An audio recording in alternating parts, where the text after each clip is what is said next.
नमस्कार. आपण पाहत आहात डहाण मित्र न्यूज नेटवर्क. पाहूयात काही ठळक आणि महत्त्वाच्या घडामोडी. गुजरात राज्यातील वलसाड जिल्ह्यामधील उंबरगाव तालुका येथे जिल्हा आणि तालुका पंचायत निवडणुकांची घोषणा होताच राजकीय वातावरण तापू लागलं आहे. या पार्श्वभूमीवर देहरी येथे आज प्रचाराचा श्रीगणेशा करण्यात आला.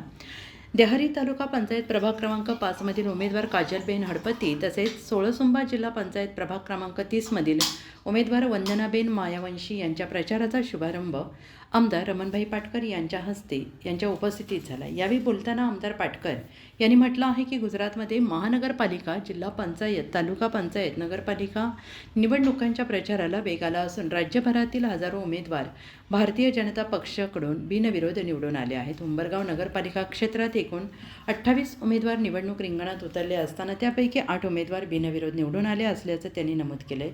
आणि ही भाजपाची संघटनात्मक ताकद असून आगामी निवडणुकांमध्ये पक्षाला मोठे यश मिळेल असा विश्वास त्यांनी व्यक्त केला आहे. तसेच जिल्हा आणि तालुका पातळीवर जास्तीत जास्त जागा जिंकून सत्ता स्थापनेचा निर्धार त्यांनी व्यक्त केला. या प्रचार सभेदरम्यान भाजप पदाधिकारी आणि कार्यकर्त्यांमध्ये उत्साहाचं वातावरण पाहायला मिळालं. आगामी निवडणुकीत विजयासाठी पक्षाने जोरदार तयारी सुरू केल्याचं चित्र या कार्यक्रमातून स्पष्ट झालं. हाले महानगरपालिकाओ,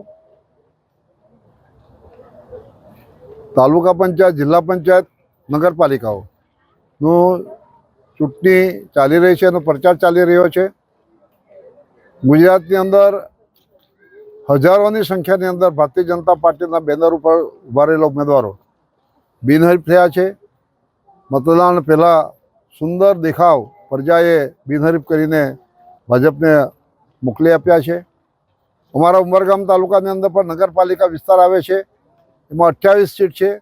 એ પૈકી 8 સીટ બિનહરીફ થઈ ગઈ છે. જિલ્લાની 8 સીટ છે તેમાંથી એક બિનહરીફ મોહનગામ વલવાડા સીટ થઈ ગઈ છે.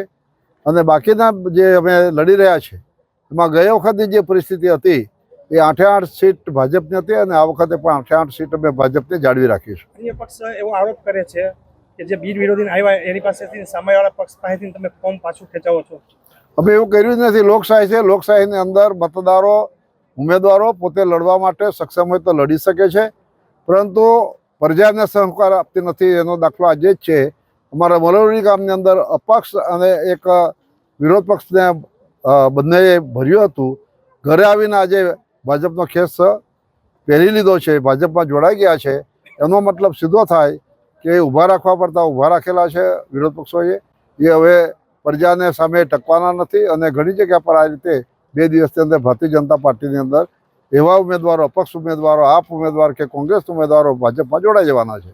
સવારે બીજા પક્ષમાં હોય છે ને બપોરે બીજેપીમાં જોડાય છે. એનું કારણ મુખ્ય શું? અમે કંઈ નહીં, કારણ જ નહીં મળે એનું. પ્રજાને વિકાસ છે અને વિકાસ એટલો ફાઇન થયો છે કે આજે અહીંયા તમે જો તો બપોરે 1 વાગ્યાનો સમય બરાબર, તેમ છતાં પણ આજે હજારોની સંખ્યાની અંદર જે મતદારો અહીંયા ઊભા રહેતા હોય, તાપની અંદર પણ સહયોગ આપતો હોય. એ જ બતાવે છે કે ભારતીય જનતા પાર્ટીનો પ્રેમ અને ભારતીય જનતા પાર્ટી માટે આપવાનું મત એ પોતે મનમાં નક્કી કરી નાખેલું છે. એ જ અમારી પ્રગતિ છે.